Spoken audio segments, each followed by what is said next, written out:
बिस्मिल्लाहिर्रहमानिर्रहीम। अस्सलामुअलैकुम my dear students. इस वीडियो में हम क्लास 12 फिज़िक्स के चैप्टर नंबर 17 की एक्सरसाइज के न्यूमेरिकल प्रॉब्लम्स को सॉल्व करेंगे।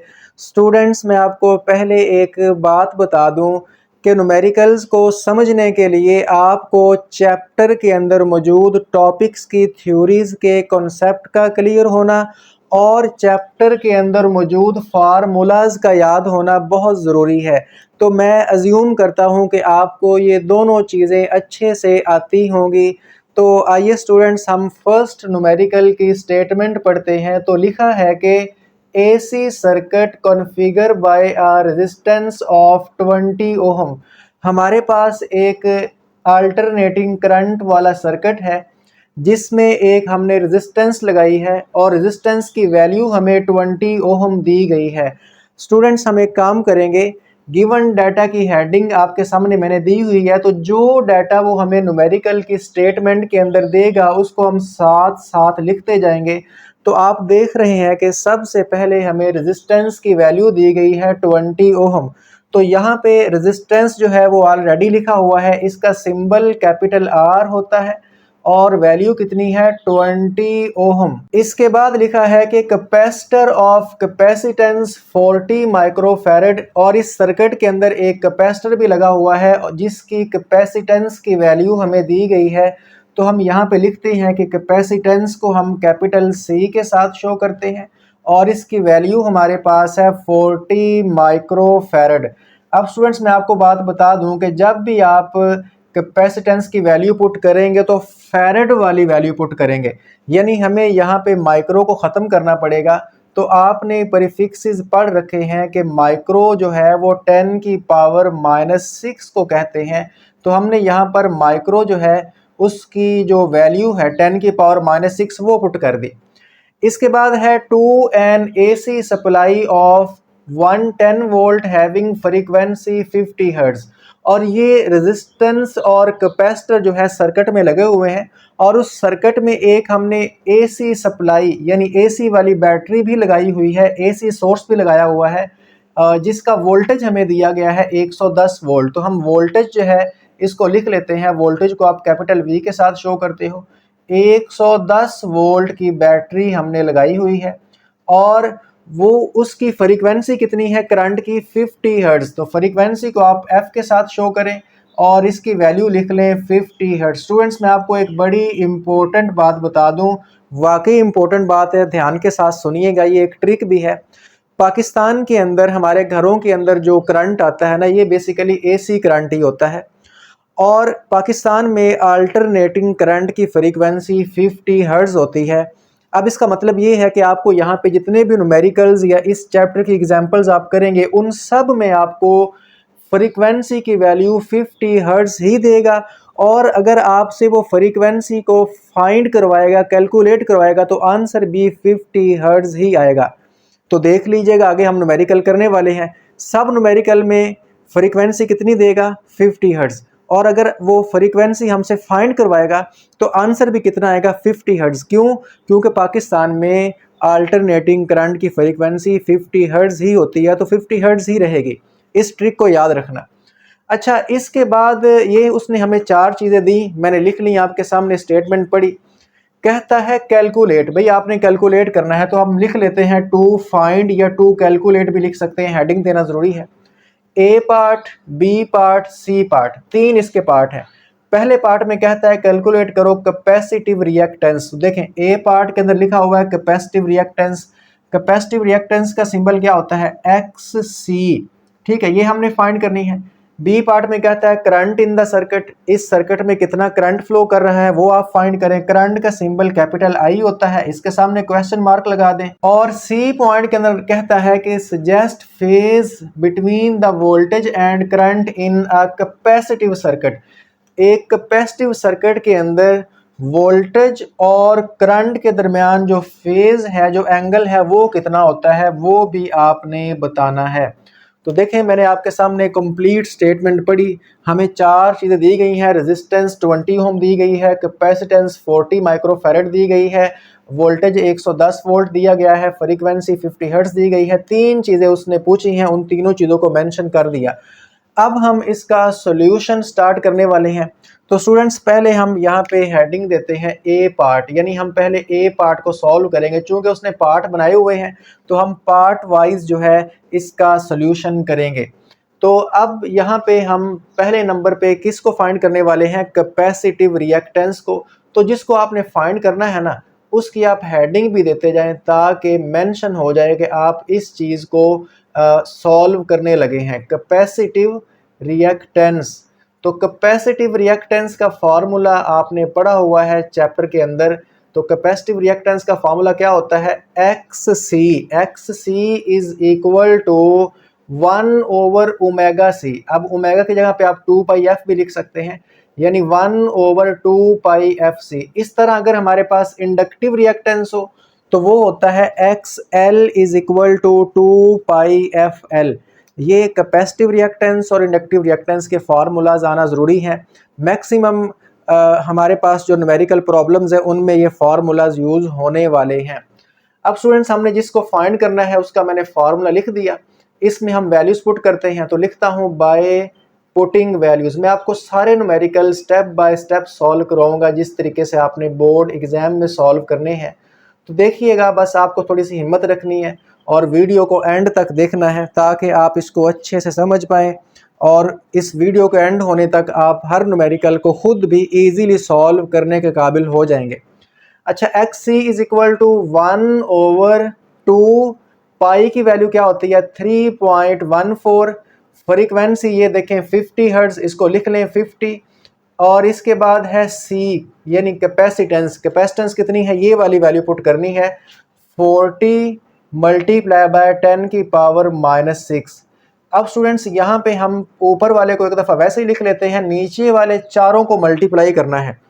पहले इसे लिखते हैं, ये है 40, उसके बाद है 10⁻⁻⁶। 10 की पावर के लिए आप ये EXP प्रेस करते हो, EXP और साथ -6 लगा दिया, ये नीचे भी इसने लिख दिया। अब इसको मल्टीप्लाई करते हैं 50 के साथ, फिर मल्टीप्लाई करते हैं 3.14 के साथ, फिर मल्टीप्लाई करते हैं 2 के साथ। तो इन सब को मल्टीप्लाई किया तो आंसर आया 0.01256। ठीक है, मुझे कैलकुलेटर पे जो आंसर है मैंने वहाँ पे लिख लिया। आप भी इसको कैलकुलेटर से अभी सॉल्व करके कंफर्म कर लीजिए। अब मैं लिखता हूँ X C is equal to, अब चूंकि ये तो मेरे पास ऑलरेडी लिखा हुआ है तो मैं लिखता हूँ 1 डिवाइडेड बाय आंसर। तो ये मेरे पास आया जी 79.6, 79.6। और आप जानते हैं कि ये रिएक्टेंस है यानी ये रेजिस्टेंस ही है कैपेसिटर की, तो इसका यूनिट क्या होगा? ओहम। तो यहाँ पे इसका यूनिट भी लगा दीजिए। तो लीजिए, हमने यहाँ पर कैपेसिटिव रिएक्टेंस को फाइंड कर लिया। इसके बाद हमने बेसिकली फाइंड करना है बी पार्ट में करंट। तो मैं लिखता हूँ कि बी पार्ट जो है उसको हम सॉल्व करने लगे हैं। बी पार्ट में हमने किसको सॉल्व करना है? करंट को। अब स्टूडेंट्स मैं यहाँ पे एक लाइन लगा लूँ, पहले मैं आपको बता दूँ कि करंट का फार्मूला क्या होता है। देखिए बड़ा सिंपल सा है, आपने ओहम्स लॉ पढ़ रखा है। ओहम्स लॉ होता है V is equal to I R. तो I होगा हमारे पास, I जो है वो इक्वल होगा V ओवर R। ये देखें V ओवर R। तो अगर मैं इसको उधर ले जाऊं तो V is equal to I R बन जाएगा। ये है ओहम्स लॉ। ठीक है, मैं यहाँ पे लिख देता हूँ फ्रॉम, यानी हम यहाँ पे हवाला भी देंगे, हम ओहम्स लॉ को यूज़ करेंगे, ओहम्स लॉ। लेकिन स्टूडेंट्स यहाँ पे ना एक चीज़ है, जब सर्किट के अंदर एक से ज़्यादा कंपोनेंट्स हो तो फिर हम आर की बजाय जो कंबाइंड रेजिस्टेंस है उसको अप्लाई करते हैं, जिसको हम इम्पीडेंस का नाम देते हैं। ये चीज़ आपने पढ़ी हुई है। ये ऐसा सर्किट है जिसमें रेजिस्टर भी है, कैपेसिटर भी है। तो यहाँ पे हम किसको लगाएंगे, किसकी रेजिस्टेंस लगाएंगे? ये भी रेजिस्टेंस है, वो भी रेजिस्टेंस है, दोनों को नहीं लगाएंगे, दोनों की कंबाइंड रेजिस्टेंस जिसको हम इम्पीडेंस का नाम देते हैं उसे यूज़ करने वाले हैं। तो अब देखें, हमारे पास V तो है, ये है, लेकिन हमारे पास इम्पीडेंस नहीं है, यानी इस सर्किट की जो कंबाइंड रेजिस्टेंस है कैपेसिटर की और रेजिस्टर की, दोनों को मिला के जो आएगी वो हमने यहाँ पे पुट करनी, वो नहीं है। तो यहाँ पे हम लिखते हैं कि अगर हमें करंट फाइंड करना है, टू फाइंड करंट, तो हमें क्या करना पड़ेगा? फर्स्टली फर्स्टली कैलकुलेट, तो हमें पहले कैलकुलेशन करनी पड़ेगी किसकी, इम्पीडेंस, कैलकुलेट इम्पीडेंस, तो हमें इम्पीडेंस जो है वो कैलकुलेट करनी पड़ेगी। स्टूडेंट्स इम्पीडेंस का फॉर्मूला क्या होता है, स्क्वायर रूट ऑफ, दो रेजिस्टेंस है, एक रेजिस्टर की रेजिस्टेंस है उसका स्क्वायर ले लें, प्लस कैपेसिटर की रिएक्टेंस है उसका स्क्वायर ले लें। तो इस तरीके से ये इसका फार्मूला है, आपने इस फार्मूला को यूज़ किया हुआ है चैप्टर के अंदर। अब इसमें वैल्यूज पुट करते हैं, z is equal to square root of, देखो अगर तीन कंपोनेंट्स हो, रेजिस्टर भी हो, कैपेसिटर भी हो, इंडक्टर भी हो, तो प्लस फिर XL का स्क्वायर भी आ जाएगा, इंडक्टर की रेजिस्टेंस भी आ जाएगी। अब चूंकि दो कंपोनेंट्स है, रेजिस्टर है कैपेसिटर, तो उन दोनों की रेजिस्टेंस का स्क्वायर का सम और ऊपर स्क्वायर रूट लगाते हैं।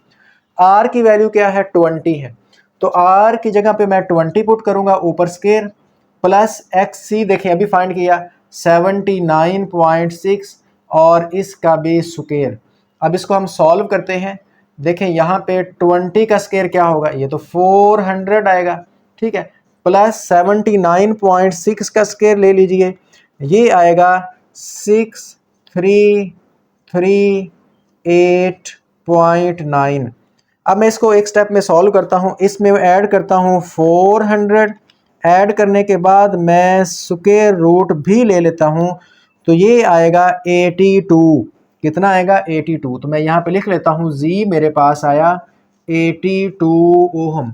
तो अब हमने यहाँ पे करंट फाइंड करना है, अब हम करंट को फाइंड कर सकते हैं, तो लिखते हैं बाय पुटिंग वैल्यूज़, ठीक है, तो वैल्यूज़ पुट करते हैं ताकि हम करंट को फाइंड कर लें।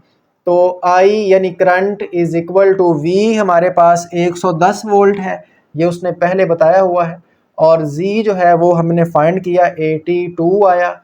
अब आप 110 को डिवाइड कर दें 82 पे, तो ये आपके पास आएगा 1.34, कितना आएगा 1.34, और करंट का यूनिट आप जानते हैं एम्पेयर होता है। तो लीजिए हमने दूसरी चीज़ भी फाइंड कर ली, यानी हमने बी पार्ट भी सॉल्व कर लिया, हमने करंट फाइंड करना था बी पार्ट में, और वो मैंने आपको यहाँ पे सॉल्व करवा दिया।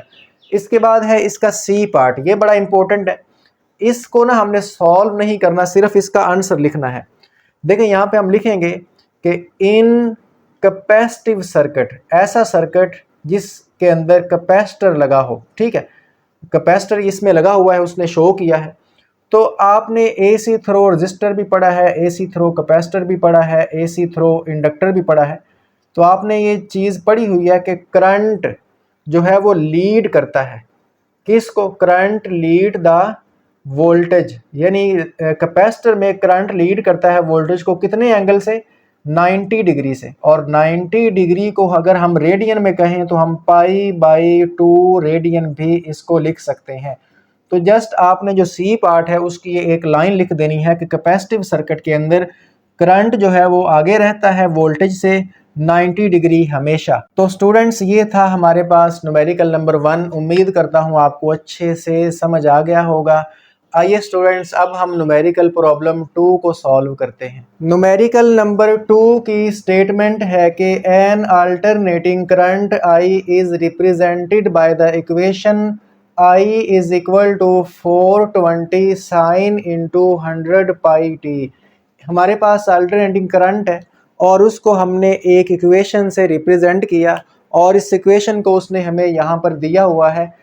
अब इस इक्वेशन को यूज़ करते हुए वो कहता है कि फाइंड करना है आपने the RMS current frequency, root mean square current क्या होगा, इस इक्वेशन को यूज़ करके बताओ, और फ्रीक्वेंसी क्या होगी, जिस करंट की ये इक्वेशन है उस करंट की फ्रीक्वेंसी क्या होगी, क्योंकि करंट अल्टरनेटिंग करंट है तो फ्रीक्वेंसी तो कुछ ना कुछ होगी।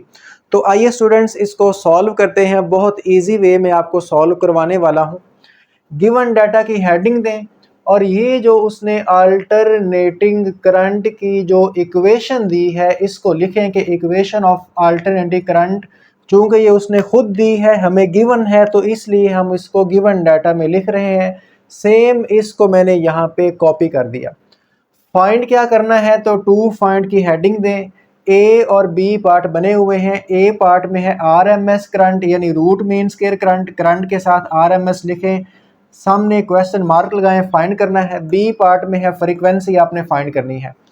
अब स्टूडेंट्स ये इक्वेशन तो उसने दी है, लेकिन जो जनरल इक्वेशन है, जो स्टैंडर्ड इक्वेशन है, जो हमने चैप्टर के अंदर पढ़ी है, वो क्या है? Standard AC equation I is equal to I not sine 2 pi f t. तो ये जो है ये सिंपल स्टैंडर्ड इक्वेशन है और ये उसने इक्वेशन दी हुई है। अब हमने इन दोनों इक्वेशंस का यूज़ करके बेसिकली ये दोनों चीज़ें फाइंड करनी है। तो इस तरह करते हैं, जो इक्वेशन उसने दी है ना, उसको हम इक्वेशन नंबर 1 का नाम दे लेते हैं, और जो जनरल इक्वेशन है इसको हम इक्वेशन नंबर 2 का नाम दे लेते हैं। स्टूडेंट्स, इसके बाद हम सॉल्यूशन स्टार्ट करने लगे हैं। सॉल्यूशन की हेडिंग आपको नज़र आ रही है ऊपर। अब हम क्या करेंगे, इन दोनों इक्वेशंस को कंपेयर करेंगे, या ये भी लिख सकते हैं इक्वेटिंग इक्वेशंस 1 एंड 2। बड़ी ध्यान के साथ समझना कि कंपेयर करते कैसे हैं, मैं आपको चीज़ समझाने वाला हूँ। कंपेयरिंग इक्वेशंस हमने कंपेयर करनी है, इक्वेशंस 1 एंड 2। तो अब यहाँ पे इस तरह कंपेयर करेंगे कि देखें, ये जो इक्वेशन है ना, इसमें साइन से पहले वाला साइन से पहले वाले के इक्वल होगा, साइन के बाद वाला साइन के बाद वाले के इक्वल होगा। मैंने क्या कहा?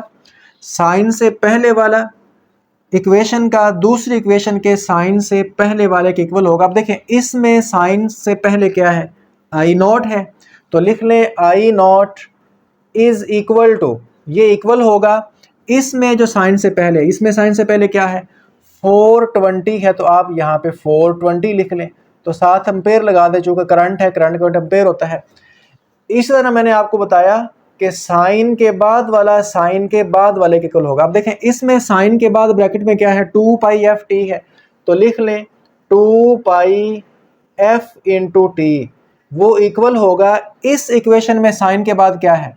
100 पाई टी, तो यहाँ पे लिख ले 100 पाई इंटू टी। तो आपको समझ आ गई, मैंने समझाया कि साइन से पहले वाला साइन के पहले वाले के बराबर रख दिया, साइन के बाद वाला वो इक्वल उसमें साइन के जो बाद है उसके इक्वल रख दिया। अब स्टूडेंट्स, यहाँ से हमने इसको सॉल्व करना है, कंपेयर मैंने बता दिया कैसे करना है। इसमें देखें तो इसमें ना ये टी सेम है, दोनों साइड पे कट जाएगा, पाई से पाई कट जाएगा। अब एक काम करें, एफ इधर रख लें और ये 100 है, इस 2 को इधर ला के डिवाइड कर दें, जो कि उस तरफ मल्टीप्लाई हो रहा है। तो देखें 100 का हाफ क्या होता है? 50 होता है ना। तो मैंने आपको पहले न्यूमेरिकल में क्या बताया कि फ्रीक्वेंसी जो है वो 50 से ऊपर नीचे नहीं होने वाली, चाहे वो वैल्यू दे दे चाहे वो वैल्यू फाइंड करवा दे। ऊपर यहाँ पे लिख लें कि ये बी पार्ट था, क्योंकि बी पार्ट में हमने फ्रीक्वेंसी फाइंड करनी है, और ये इसका ए पार्ट है। ए पार्ट के अंदर हमने क्या करना है? RMS करंट फाइंड करना है। लेकिन हमारे पास जो करंट आया है ये मैक्सिमम करंट है, तो हम जानते हैं कि RMS करंट क्या होता है? रूट मेन स्क्वायर करंट का फार्मूला होता है मैक्सिमम करंट ओवर 2 का स्क्वायर रूट। अब यहाँ पे आप इसमें बाय पुटिंग वैल्यूज लिख लीजिएगा, तो IRMS is equal to I not, हमारे पास 420 है, 420 लिखें, ओवर 2 का अंडर रूट वैसे का वैसे ही लिख लें। समझ आ गई ना आपको? तो यहाँ पे इसको हम अब सॉल्व करने वाले हैं, बल्कि इस तरह करते हैं कि यहाँ पे 2 का अंडर रूट पहले लेते हैं और उसके बाद जो है उसको डिवाइड करेंगे। 420 मैंने वैसे ही लिख लिया, और देखें स्क्वायर रूट ऑफ 2 हमारे पास होता है 1.414। अब जी हमारे पास रूट मेन स्क्वायर करंट आने वाला है 420 डिवाइडेड बाय ये वाला नीचे वाला, तो ये आया 296.9। तो मैं इसको 297 राउंड ऑफ करके लिख लेता हूँ। और करंट काउंट क्या होता है? एम्पेयर। तो उसने 2 चीज़ें पूछी थी, एक उसने पूछा RMS करंट क्या होगा, वो भी हमने फाइंड कर दिया। उसने पूछा फ्रीक्वेंसी क्या होगी, वो मैंने आपको फाइंड करके दे दी। कितना सिंपल न्यूमेरिकल है। तो आइए स्टूडेंट्स, इसी तरह अब हम न्यूमेरिकल प्रॉब्लम 3 को सॉल्व करते हैं। न्यूमेरिकल नंबर 3 की स्टेटमेंट पढ़ते हैं। लिखा है कि अ 50 hertz off peak value 1 ampere flows through primary coil of a transformer. हमारे पास एक ट्रांसफार्मर है और इसकी प्राइमरी कॉइल में इतना करंट फ्लो कर रहा है और इतनी फ्रीक्वेंसी है उस अल्टरनेटिंग करंट की। तो पहले सेंटेंस में हमें 2 वैल्यूज़ दी गई हैं, उनको हम गिवन डाटा में लिख लेते हैं। तो गिवन डाटा की हेडिंग दे दी। सबसे पहले देखें अ 50 हर्ट्ज, तो 50 हर्ट्ज़ क्या है, फ्रीक्वेंसी है। आप जानते हैं जो हर्ट्ज़ है वो फ्रीक्वेंसी का यूनिट होता है। तो फ्रीक्वेंसी की वैल्यू मैंने यहाँ पे लिख ली। इसके बाद है पीक वैल्यू 1 एम्पेयर। तो एम्पेयर किसका यूनिट होता है भाई, करंट का यूनिट होता है। तो ये किसकी वैल्यू है, फिर करंट की वैल्यू है। तो हम लिख लेते हैं पीक करंट, यानी ये करंट है लेकिन साथ नॉट लगाएंगे। मैक्सिमम करंट को पीक करंट भी कहते हैं और वैल्यू कितनी है, 1 एम्पेयर। तो ये जो करंट है ये ट्रांसफार्मर की प्राइमरी कॉइल में फ्लो कर रहा है। स्टूडेंट्स आप जानते हैं ट्रांसफार्मर एक ऐसी डिवाइस है जो कि जिसका प्रिंसिपल म्यूचुअल इंडक्शन है। यानी कि जिस तरह म्यूचुअल इंडक्शन में हमारे पास दो कॉइल्स होती हैं, प्राइमरी कॉइल और सेकेंडरी कॉइल, इसी तरह ट्रांसफार्मर में भी हमारे पास 2 कॉइल्स होती हैं, प्राइमरी और सेकेंडरी। अब म्यूचुअल इंडक्शन क्या होती है, आपने देखा है कि अगर हम प्राइमरी कॉइल में करंट को चेंज करेंगे तो सेकेंडरी कॉइल में ईएमएफ जनरेट हो जाएगी, प्रोड्यूस हो जाएगी, इंड्यूस हो जाएगी, और इस अमल को, इस फिनोमिना को हम म्यूचुअल इंडक्शन का नाम देते हैं। अच्छा, अब वो कहता है if the mutual inductance between the primary and secondary be 1.5 henry. अब उसने म्यूचुअल इंडक्टेंस की वैल्यू दे दी। तो म्यूचुअल इंडक्टेंस को हम किस के साथ शो करते हैं, कैपिटल एम के साथ शो करते हैं। वैल्यू क्या है, 1.5 हेनरी। देखें हेनरी जो है वो म्यूचुअल इंडक्टेंस का यूनिट होता है। तो न्यूमेरिकल की स्टेटमेंट में वो कहता है कि अगर, यानी इफ म्यूचुअल इंडक्टेंस अगर इतनी हो तो find the mean value of induced voltage. Find क्या करना है, देखें फाइंड के बाद जो लिखा हुआ है ना, मैंने उसी को यहाँ पे कॉपी पेस्ट कर लिया, mean value of induced voltage. तो हमने basically mean value of induced voltage, यहाँ पे हम वोल्टेज को ईएमएफ के साथ रिप्रेजेंट करते हैं। आप जानते हैं वोल्टेज का यूनिट भी वोल्ट होता है, ईएमएफ का यूनिट भी वोल्ट होता है। तो ये हमने यहाँ पे फाइंड करनी है। मैंने आपके सामने स्टेटमेंट पढ़ी, डाटा हमें 3 चीज़ें दी गई हैं, करंट, फ्रीक्वेंसी और म्यूचुअल इंडक्टेंस। जो चीज़ पूछी है सीधी सीधी मैंने यहाँ पे लिख ली। फार्मूला आप जानते हैं म्यूचुअल इंडक्शन के अंदर, आपने इसको प्रूव किया हुआ है, EMF is equal to M delta I over delta t. अब देखें स्टूडेंट्स, अगर हमें EMF को फाइंड करना है तो हमारे पास ये क्वांटिटीज़ होनी चाहिए। M होना चाहिए, वो ऑलरेडी है। डेल्टा आई होना चाहिए, वो हमारे पास नहीं है, हमारे पास मैक्सिमम करंट है। डेल्टा टी होना चाहिए, ये भी हमारे पास नहीं है। तो इसका मतलब अगर हमें EMF को फाइंड करना है तो पहले हमें इन दोनों को मालूम करना होगा। तो आइए हम इन्हीं पे बात करते हैं। Time for half cycle. Students आप जानते हैं कि AC जो करंट है वो ऐसे करके चलता है, 0 से मैक्सिमम। ठीक है, मैक्सिमम को हम I नॉट से शो करते हैं, लेट करे करंट है, फिर उसके बाद 0, फिर इसके बाद नेगेटिव, यहाँ पे नेगेटिव मैक्सिमम, नेगेटिव पीक आएगी, फिर इसके बाद ये यहाँ पे 0 पे चला जाएगा, तो एक साइकिल पूरा हो जाएगा। तो देखें हाफ साइकिल ये 0 है, कंप्लीट साइकिल जो है वो 0 से T तक होता है। तो हाफ साइकिल क्या होगा, T/2। तो हाफ साइकिल का जो टाइम है हमने वो पुट करना है, जो कि हाफ साइकिल में करंट 0 से मैक्सिमम गया और मैक्सिमम से दोबारा फिर 0 पे आ गया, तो जो करंट है वो चेंज हुआ। जारी बात है, करंट चेंज होगा तभी तो हमारे पास क्या होगा, EMF जनरेट होगी। तो टाइम कितना लगा, तो बेसिकली आप देखें कि टाइम जो है वो तो हमारे पास हाफ साइकिल है, तो हाफ साइकिल T/2 तक होता है। अब स्टूडेंट्स यहाँ पे एक बात सुन लें कि टाइम जो है वो 1/f होता है। जिस तरह फ्रीक्वेंसी होती है 1/t, तो टाइम होगा 1/f। यानी टाइम पीरियड और फ्रीक्वेंसी दोनों एक दूसरे के रेसिप्रोकल हैं। ठीक है, तो इस तरह करते हैं, delta T is equal to, इस T की जगह पे ये पुट कर देते हैं। T की जगह क्या पुट करना है, 1/f, तो ये बनेगा 1/f, ये T की जगह पुट कर दिया, और ये जो नीचे 2 है इसको वैसे ही लिख लें। अब आप इसको सॉल्व करें, delta T is equal to 1/2f। ये देखें फर्स्ट नंबर पे हमें 50 दिया हुआ है, मैंने 50 लिख लिया। ठीक है, थोड़ा छोटा लिख रहा हूँ, आपको बात समझ आ रही है। अच्छा, ये बनेगा delta T is equal to 1/100 बनेगा, चूँकि 50 को 2 से मल्टीप्लाई करेंगे, और 1/100 क्या होता है, 0.01 सेकेंड। अब ये डेल्टा T हमारे पास आ गया, डेल्टा I रह गया। Change in current. Students current में चेंज क्या होता है, देखें एक साइकिल में 2 करंट है, एक ये वाला और एक ये वाला। तो इसमें से हम इसको माइनस कर देंगे, पता चल जाएगा कितनी चेंजिंग आई। तो I नॉट, इसमें से किसको, इसमें से माइनस करना है इसको, तो माइनस, और नीचे वाला करंट क्या है वो ऑलरेडी -I नॉट है, तो लिख दिया।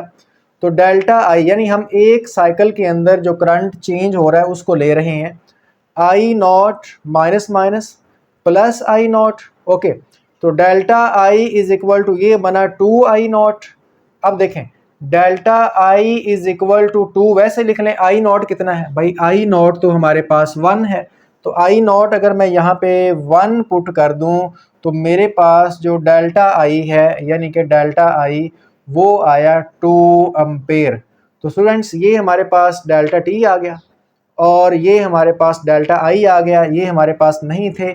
तो हमने जो पहली दो वैल्यूज़ हैं इनका यूज़ करके इन दोनों को फाइंड कर लिया। अब हम ईएमएफ को फाइंड कर सकते हैं, तो हम यूज़ करते हैं फार्मूला ईएमएफ जो है ये मेन वोल्टेज है, तो ये आएगा M delta I over delta t. अब इसमें आप वैल्यूज़ पुट करके इसको सॉल्व कर सकते हो, तो मैं लिखता हूँ बाय पुटिंग वैल्यूज़। हमारे पास अब सारी वैल्यूज़ कंप्लीट हो चुकी हैं, तो ये बनेगा EMF यानी main voltage is equal to M. देखें एम कितना है 1.5 है, तो इसको मैंने 1.5 लिख दिया। उसके बाद डेल्टा आई हमने फाइंड किया ये 2 है, तो इसको 2 लिख दिया ओवर डेल्टा टी देखें 0.01 है। इसके बाद हम इसको यहाँ पे सॉल्व करते हैं यहाँ पे, ठीक है। तो ये क्या बनेगा EMF यानी मेन EMF हमारे पास आया 1.5। आप वैसे लिख लें 2 को 0.01 पे डिवाइड करेंगे तो ये आपके पास आएगा 200, ठीक है। और इसके बाद आप इन दोनों को मल्टीप्लाई कर दें, इन दोनों को मल्टीप्लाई करेंगे तो ये हमारे पास 15 2 30 होता है, एक जीरो इशारिया ख़त्म करेगा, एक ज़ीरो सामने आ जाएगा, तो 300 वोल्ट। तो देखें आपकी बुक के अंदर ना इसका आंसर 3000 दिया, तो भाई 3000 वोल्ट बहुत ज़्यादा वोल्टेज होता है, इतना वोल्टेज जनरेट नहीं होगा। तो असल जो आंसर है वो क्या है 300 वोल्ट। तो ये करेक्ट ऑप्शन है, मिस्टेक हो गई है उनसे, एक ज़ीरो उन्होंने टाइपिंग के अंदर एक्स्ट्रा लगा दिया है। तो स्टूडेंट्स ये था हमारे पास न्यूमेरिकल नंबर 3, मैंने आपको सॉल्व करवा दिया। उम्मीद करता हूँ आपको समझ आ गई होगी। तो आइए अब हम नेक्स्ट न्यूमेरिकल नंबर 4 सॉल्व करते हैं। न्यूमेरिकल नंबर 4 की स्टेटमेंट पढ़ते हैं जिसमें लिखा है कि अ 220 AC सोर्स, हमारे पास एक अल्टरनेटिंग करंट का सोर्स है यानी एक बैटरी है जिसका पोटेंशियल डिफरेंस या जिसका वोल्टेज 220 वोल्ट दिया गया है। अब स्टूडेंट्स यहाँ पे गिवन डाटा की हेडिंग दे ली, जो वैल्यू हमें मिलती जाएगी वो हम साथ साथ लिखते जाएंगे। तो सबसे पहले वोल्टेज दिया गया, वोल्टेज को कैपिटल V के साथ डिनोट करते हैं और इसकी वैल्यू हमारे पास है 220 वोल्ट। इसके बाद कहता है ऑफ फ्रीक्वेंसी 2 किलोहर्ट्ज़, और ये जो AC सोर्स है यानी इसमें से जो AC करंट फ्लो करेगा उसकी फ्रीक्वेंसी दी हुई है, तो फ्रीक्वेंसी को F के साथ शो करते हैं। इसकी वैल्यू हमारे पास है 2 किलोहर्ट्ज़। अब स्टूडेंट्स आप जानते हैं कि फ्रीक्वेंसी का SI यूनिट हमारे पास हर्ट्ज़ होता है, तो हम क्या करेंगे यहाँ पे किलो को ख़त्म करेंगे। तो किलो आप जानते हैं 1000 होता है, तो किलो की जगह पे आप 3 ज़ीरो लगा दें यानी ये 2000 बन जाएगा और साथ यहाँ पर हर्ट्ज़ आ जाएगा। चूँकि फ्रीक्वेंसी का SI यूनिट हर्ट्ज़ होता है तो लिहाजा हम किलो को रिमूव कर दिया। अब ये जो AC सोर्स है जिसकी फ्रीक्वेंसी इतनी हमने लिख ली, is connected across a capacitor, इसके साथ हमने एक कैपेसिटर अटैच किया हुआ है इस बैटरी के साथ, और उस कैपेसिटर जो है उसकी कैपेसिटेंस हमारे पास है 10 माइक्रोफैरड।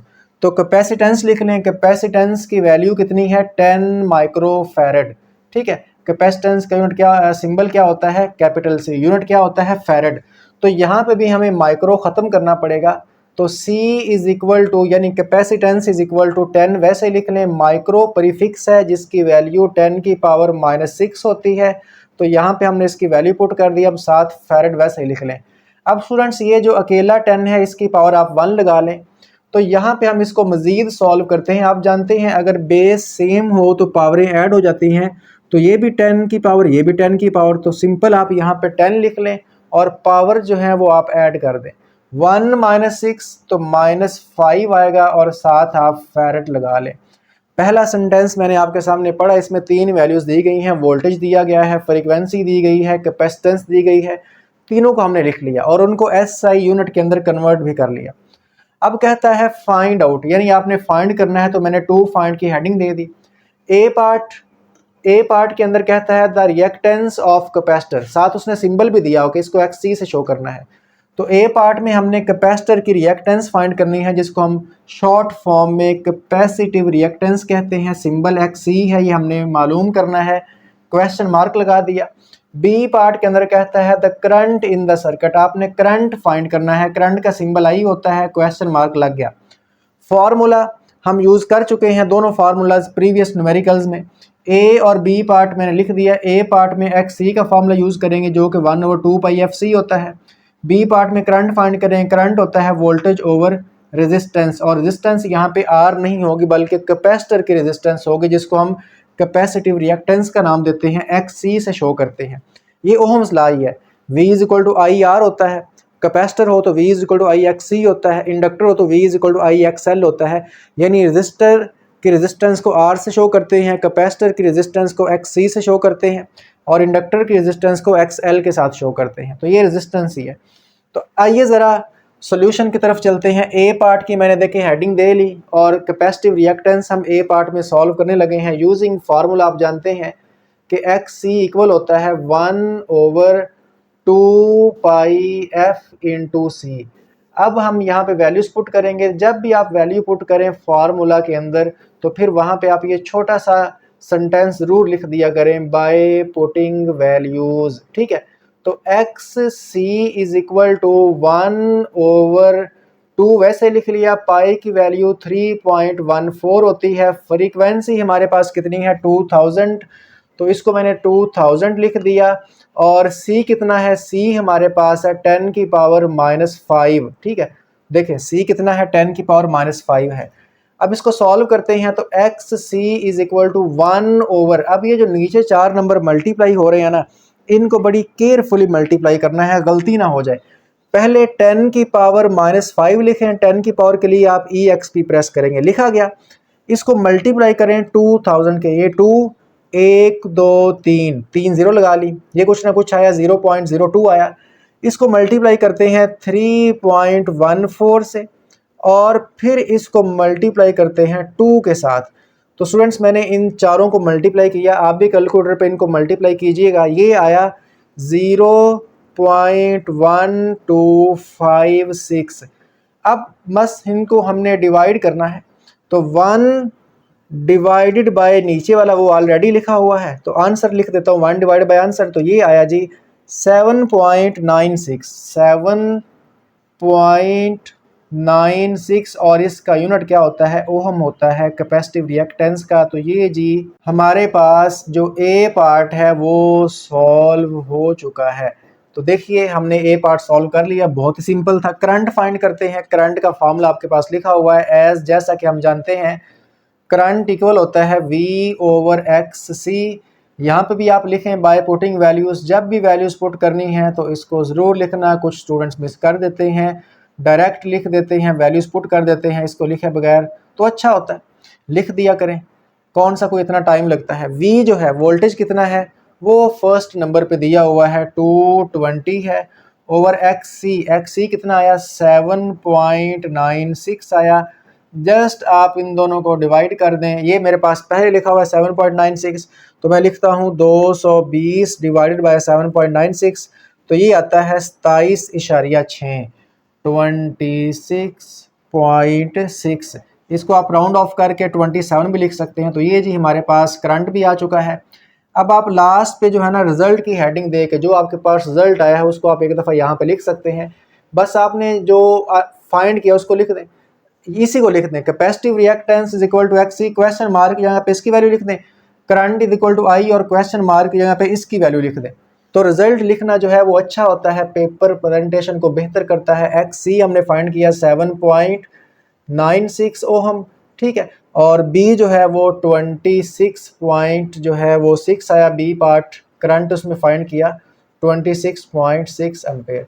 तो लीजिए स्टूडेंट्स, न्यूमेरिकल नंबर 4 सॉल्व हो चुका। उम्मीद करता हूँ आपको ये अच्छे से समझ आ गया होगा। आइए अब हम न्यूमेरिकल प्रॉब्लम 5 को सॉल्व करते हैं। न्यूमेरिकल नंबर 5 की स्टेटमेंट पढ़ते हैं। तो लिखा है कि in a coil of inductance 150 millihenry, हमारे पास एक कॉइल है जिसकी इंडक्टेंस की वैल्यू दी गई है। स्टूडेंट्स मैं आपको इम्पोर्टेंट बात बता दूं कि अगर एक कॉइल का जिक्र हो तो फिर वो सेल्फ इंडक्शन वाला फिनोमिना होगा क्योंकि उसमें एक कॉइल यूज़ होती है, और अगर दो कॉइल्स हों तो फिर म्यूचुअल इंडक्शन वाला फिनोमिना होगा। अब क्योंकि ये एक कॉइल है तो लिहाजा ये फिर जो इंडक्टेंस है ये सेल्फ इंडक्टेंस होगी, क्योंकि म्यूचुअल इंडक्टेंस का यूनिट भी हेनरी होता है और सेल्फ इंडक्टेंस का यूनिट भी हेनरी होता है। तो एक कॉइल है तो ये है सेल्फ इंडक्टेंस। अब देखें मैं यहाँ पे गिवन डाटा लिखने लगा हूँ। इंडक्टेंस को हम एल के साथ शो करेंगे और ये है 150 मिली हेनरी। स्टूडेंट्स मिली जो है ना ये होता है 10 की पावर -3। जब आपने मिली को ख़त्म करना हो तो फिर आप रकम को 1000 पे तकसीम करते हैं, 70 को ख़त्म करना हो तो फिर 100 पे तकसीम करते हैं और मिली को ख़त्म करना हो तो 1000 पे डिवाइड करते हैं, याद रखिएगा। तो इसको 1000 पे डिवाइड करेंगे तो ये आएगा 0.15 हेनरी। इसके बाद कहता है कि ये जो कॉइल है इसमें uh current changes from 50 milli ampere to 30 milli ampere. हमने करंट चेंज किया, पहले करंट इतना था बाद में इतना होगा, तो हमारे पास दो करंट हो गए, ये इनिशियल वाला और ये फाइनल वाला। एम्पेयर करंट का यूनिट होता है। तो लिखते हैं इनिशियल करंट को हम I1 से शो करेंगे, फाइनल करंट को हम I2 से शो करेंगे। इनिशियल करंट है 50 मिली एम्पेयर और फाइनल करंट जो बाद में हुआ वो है 30 मिली एम्पेयर। अब आप मिली को ख़त्म करेंगे, ठीक है, तो यहाँ पे इक्वल लगा लें। देखें 50 को अगर आप डिवाइड करें 1000 पे तो ये आता है 0.05 एम्पेयर। यानी करंट मिली एम्पेयर में 50 होगा तो एम्पेयर में जाके वो 0.05 हो जाएगा। इस तरह ये बनेगा 0.03 एम्पेयर। यानी यहाँ पे जितनी भी वैल्यूज़ है ना वो सारी मिली में है, तो लिहाजा आप मिली को ख़त्म करने के लिए सब को 1000 पे डिवाइड करते जाएं। अच्छा, करंट चेंज हुआ यहाँ से यहाँ तक और करंट को चेंज होने में टाइम कितना लगा? इन 164 मिली सेकेंड। तो इतना टाइम लगा। टाइम को हम डेल्टा टी से शो करेंगे जो कि है 164 मिली सेकेंड। अब मिली को ख़त्म करने के लिए 1000 पे तकसीम करोगे तो ये आएगा 0.164 सेकेंड। स्टूडेंट्स देखें वैल्यूज़, चार वैल्यूज़ दी गई हैं। सेल्फ इंडक्टेंस लिख लिया, इनिशियल करंट, फाइनल करंट और करंट को चेंज होने में जो टाइम लगा वो भी लिख दिया। सारी की सारी जो हमारे पास रीडिंग्स हैं, जो वैल्यूज़ हैं वो मिली में हैं, तो मिली को ख़त्म करने के लिए हमने सब को 1000 पे डिवाइड भी किया है।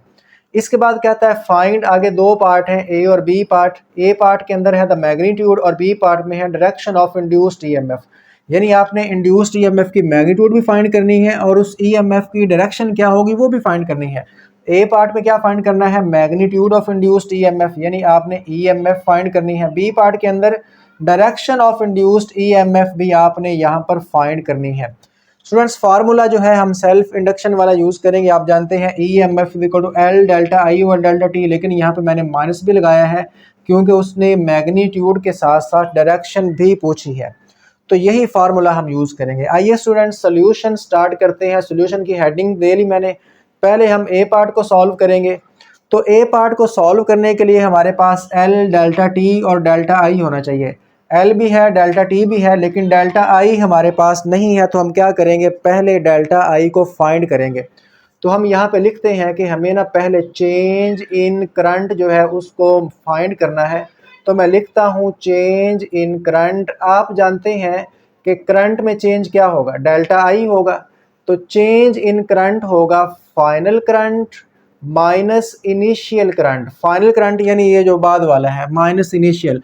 जिस तरह चेंज इन वेलोसिटी होता है final velocity minus initial velocity, यानी डेल्टा वी होता है वी एफ माइनस वी आई या V2 माइनस V1।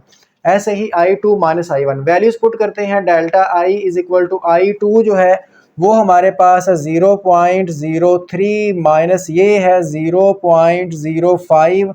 अगर आप इन दोनों को माइनस करेंगे, 3 में से 5 माइनस करेंगे तो 0.02 आएगा, लेकिन साथ माइनस आ जाएगा क्योंकि ये छोटी रकम है, ये बड़ी रकम है। छोटे में से जब बड़ा माइनस करते हैं तो साथ माइनस आ जाता है। तो अब हम वो वाला फॉर्मूला यूज़ कर लेते हैं। ईएमएफ हमारे पास आया minus L delta I over delta t. अब इसमें वैल्यूज पुट करते हैं। डेल्टा आई हमारे पास नहीं था, उसको हमने सेपरेटली अलग से मालूम किया। तो by putting values EMF is equal to minus inductance हमारे पास है 0.15 इंटू डेल्टा आई देखें कितना आया माइनस 0.02 आया, ओवर टाइम कितना है 0.164 है। अब ये देखें ये क्या होगा, एक तो ये माइनस माइनस प्लस हो जाएगा, बात खत्म होगी, माइनस माइनस प्लस हो जाएगा। 0.02 0 ये देखें 0.02 को आप मल्टीप्लाई कर दें 0.15 से, तो ये ऊपर वाला मल्टीप्लाई होगा, इसको डिवाइड कर दें 0.164 से, तो ये मेरे पास आया जी 0.01829। और आप जानते हैं EMF पॉइंट वोल्ट होता है। हम ना ये देखें, अच्छा हम इसको मिली वोल्ट में कन्वर्ट करेंगे, पता क्यों करेंगे, क्योंकि उसने हमें सारी वैल्यूज़ ही मिली में दी हैं, तो लिहाजा हमारा भी तो हक बनता है कि हम उसको जिस में उसने वैल्यूज़ दी हैं उसी के अंदर उसको वैसे ही रिटर्न करें, जैसे उसने किया है वैसे उसको रिटर्न करें। तो हम मिली में कन्वर्ट करेंगे, मिली होता है 10⁻⁻3, तो हमें इशारिया को 3 हिंद से आगे जाना पड़ेगा, यानी 18.29 लिख लें। 1 2 3 इनसे आगे गए तो 10⁻³ आएगा। अब यहाँ पे आप इसको लिख लीजिए कि EMF इक्वल टू 18.3 भी लिख सकते हैं राउंड ऑफ, अगर आप ये 9 नहीं लिखना चाहते तो ये 5 से बड़ा है तो पीछे वाले को एक इंक्रीज कर दें, और साथ ये 10⁻³ मिली होता है, 7 वोल्ट लगा दें। तो स्टूडेंट्स ये हमारे पास EMF जो है वो फाइंड हो चुकी है। बी पार्ट में हमने डायरेक्शन जो है मालूम करनी है, डायरेक्शन जो है आपने फाइंड करनी है ना, वो आपने मैथमेटिकल नहीं बस उसको बताना है। उसको बताएंगे since the current is decreasing, भाई करंट देखें माइनस में आया ना, तो अगर चेंज इन करंट माइनस में, उसका मतलब करंट डिक्रीज हो रहा है।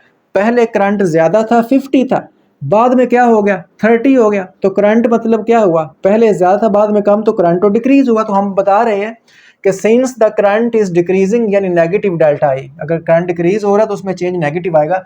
The induced EMF will oppose, तो EMF क्या करती है, करंट की मुखालफत करती है। अगर करंट कम हो रहा है तो EMF will oppose this decrease by trying to maintain the current, यानी ये लेंजिस लॉ है। लेंजिस लॉ आपने 11th क्लास में चैप्टर नंबर 10 के अंदर पढ़ा था, अगर नहीं पढ़ा तो फिर मैं जानता हूं कि आप लोगों ने उसको हो सकता है एक्स्ट्रा समझ के स्किप कर दिया होगा।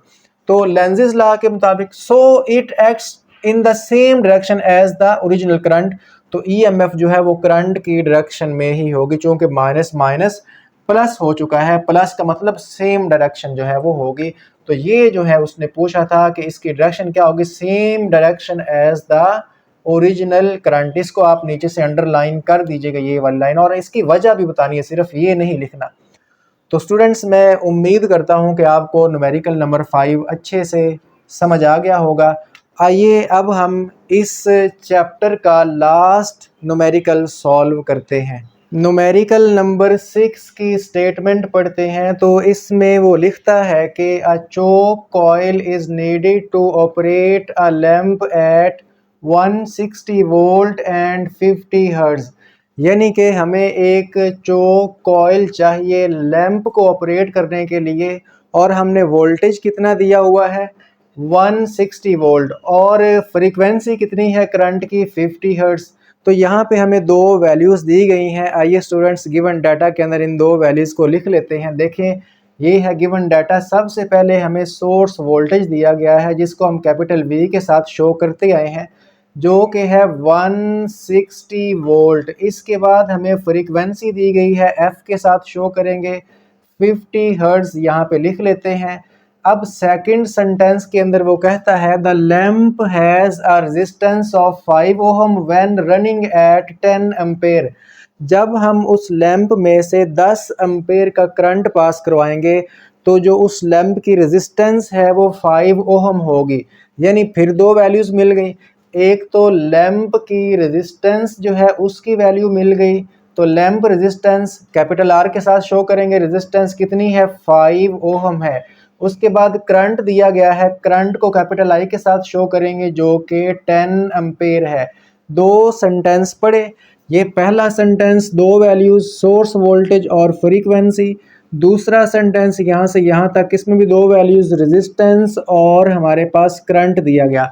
अब थर्ड छोटा सा सेंटेंस है, इसके अंदर वो कहता है calculate the inductance of the choke coil, यानी आपने जो ये चोक कॉइल है इसकी इंडक्टेंस को कैलकुलेट करना है। तो हेडिंग दें टू फाइंड की, और यही same sentence inductance of the choke coil मैंने यहाँ पे लिखा, इसको हमने फाइंड करना है। इसको हम कैपिटल L के साथ शो करेंगे, तो इसके सामने क्वेश्चन मार्क लगा देते हैं, चूंकि इंडक्टेंस को हमने प्रीवियस न्यूमेरिकल के अंदर भी L के साथ शो किया। अगर हमारे पास एक कॉइल हो तो फिर इंडक्टेंस को L के साथ शो करते हैं, अगर दो कॉइल्स हो तो फिर इंडक्टेंस को M के साथ शो करते हैं, फिर उसको म्यूचुअल इंडक्टेंस कहते हैं।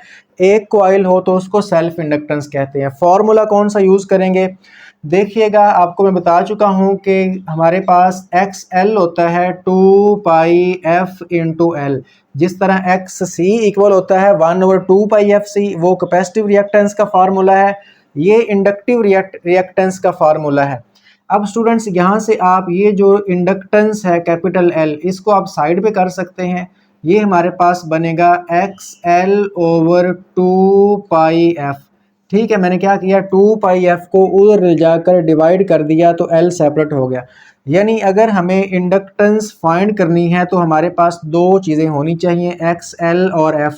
पाई का तो हमें पता है 3.14 होता है, तो फ्रीक्वेंसी उसने दी हुई है 50 हर्ट्ज़, लेकिन हमारे पास XL नहीं है। जब तक XL नहीं होगा तब तक हम इंडक्टेंस को फाइंड नहीं कर सकते।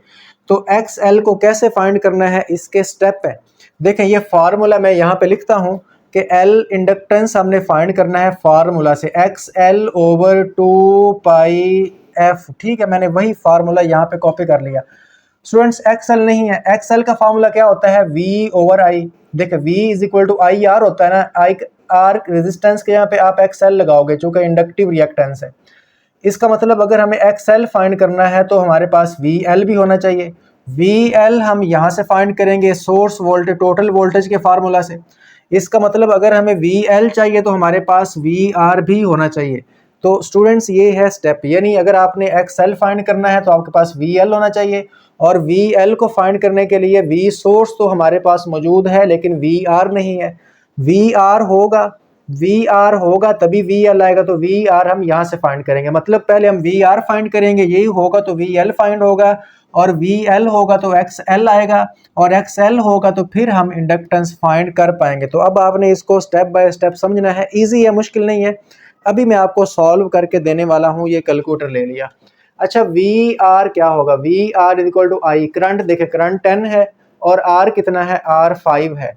तो करंट हमारे पास 10, R हमारे पास 5, तो देखें मेरे पास जो VR है ये इक्वल आया 50 वोल्टेज। ठीक है, 50 वोल्ट। तो ये हमने VR फाइंड कर लिया। अब यहाँ पे हम टोटल वोल्टेज का फॉर्मूला लगाते हैं। टोटल वोल्टेज होगा रेजिस्टेंस के अक्रॉस वोल्टेज और इंडक्टर के अक्रॉस वोल्टेज, इन दोनों का स्क्वायर ऊपर अंडर रूट लेके, जैसे हम इम्पीडेंस फाइंड करते हैं ना, ये इम्पीडेंस का फॉर्मूला ऐसे होता है, रिएक्टेंस का स्क्वायर प्लस दूसरी रिएक्टेंस का स्क्वायर, तो ये वोल्टेज है। अच्छा, अब इसमें सोर्स वोल्टेज ये है, सोर्स वोल्टेज है 160, इसको 160 पुट कर दिया, ये अंडर रूट वैसे ही लगाया। VR अभी फाइंड किया 50, इसके ऊपर भी स्क्वायर लगाएंगे और प्लस VL स्क्वायर वैसे ही लिखेंगे, हमें VL स्क्वायर चाहिए।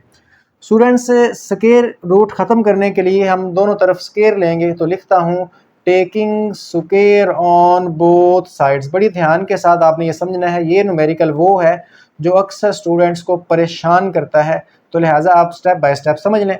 मैं बाद में रिवाइज भी करूँगा। दोनों तरफ स्क्वायर लेंगे तो इस तरफ 160 का स्क्वायर लेना पड़ेगा, तो 160 का स्क्वायर जी होता है 25600। इस तरफ जब स्क्वायर लेंगे तो अंडर रूट के साथ स्क्वायर कैंसिल हो जाएगा, ये सिंपल आएगा 50 का स्क्वायर। अच्छा, 50 का स्क्वायर जो है वो 5 25 और 00 आएगा, प्लस VL का स्क्वायर। अब आप देखें, इस तरफ जब स्क्वायर लेंगे तो इसका स्क्वायर आ जाएगा, इस तरफ जब स्क्वायर लेंगे तो वो स्क्वायर के साथ ही अंडर रूट कटेगा, ये तो वैसे का वैसे आएगा, तो इसको आप स्क्वायर को ओपन करके लिख लें और ये भी वैसे ही लिख लें। अब इस तरह करते हैं, ये है 25,600, ये उधर जाकर माइनस हो जाएगा, -2500, और इधर रह गया VL का स्क्वायर। तो VL का स्क्वायर जो है वो हमारे पास आएगा 25,600 में से 2500 अगर आप माइनस करें तो ये आता है 23,100। अब हमें यहाँ पर ये जो VL का स्क्वायर है, स्क्वायर ख़त्म करना है, तो स्क्वायर ख़त्म करने के लिए हम अंडर रूट लेंगे ताकि हम VL को फाइंड कर सकें। तो taking square root on both sides. ठीक है, देखें VL का स्क्वायर इज इक्वल टू, यहाँ पे ये आया 23,100। मैंने इस तरफ भी अंडर रूट ले लिया, मैंने इस तरफ भी अंडर रूट ले लिया, ये कट जाएगा, तो VL हमारे पास आया जी, इसका अंडर रूट लेते हैं तो ये बन रहा है 152 152 वोल्टेज, ठीक है, वोल्ट ये इसका यूनिट आएगा। अब हम यहाँ पे इंडक्टिव रिएक्टेंस फाइंड करते हैं, XL होगा VL ओवर I। देखें ये ओम ला है, ओम ला होता है V is equal to IR, लेकिन यहाँ पे R नहीं आएगा, रेजिस्टेंस किसकी आएगी, इंडक्टर की। तो बस यहाँ पे XL को हमने सेपरेट कर लिया।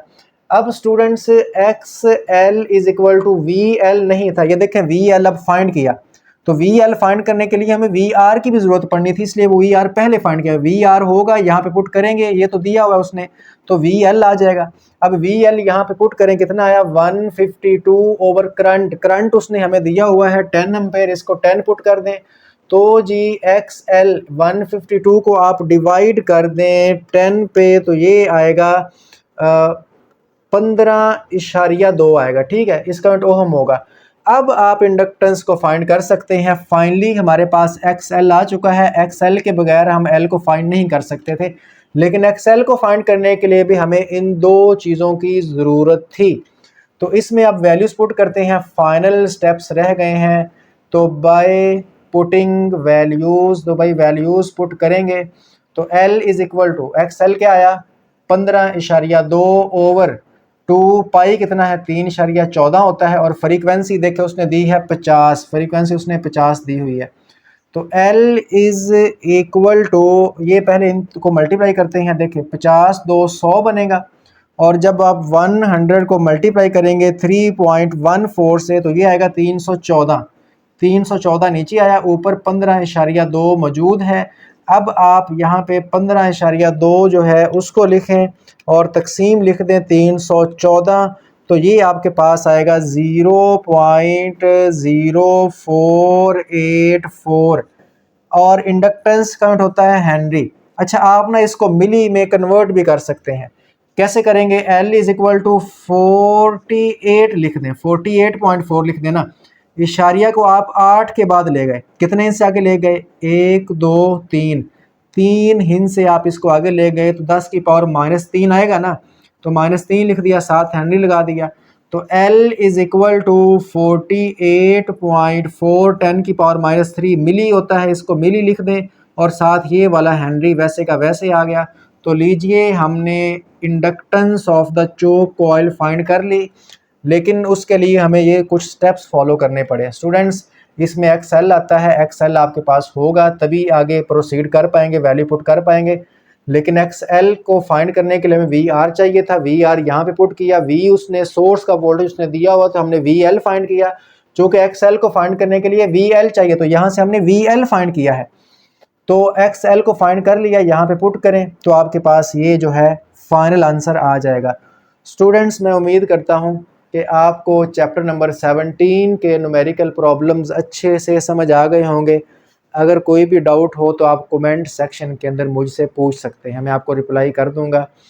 तो अगर न्यूमेरिकल की अच्छे से समझ आ गई हो तो वीडियो को लाइक कर दें, और आपके लिए इतनी मेहनत करके हमने न्यूमेरिकल बनाए हैं तो चैनल को भी सब्सक्राइब कर दीजिए, क्योंकि आपकी सारी फ़िज़िक्स इसी चैनल पे आपको मिल जाएगी। प्लेलिस्ट का सेक्शन अगर आप देखेंगे तो आपके जितने भी चैप्टर्स हैं सब की हमने प्लेलिस्ट बना दी हैं, उनमें लेक्चर्स आ रहे हैं, तो चैनल को ज़रूर सब्सक्राइब कीजिए। इसी के साथ ही मिलते हैं नेक्स्ट वीडियो में, मुझे इजाज़त दीजिए, अपना ख्याल रखिए, अल्लाह हाफिज़।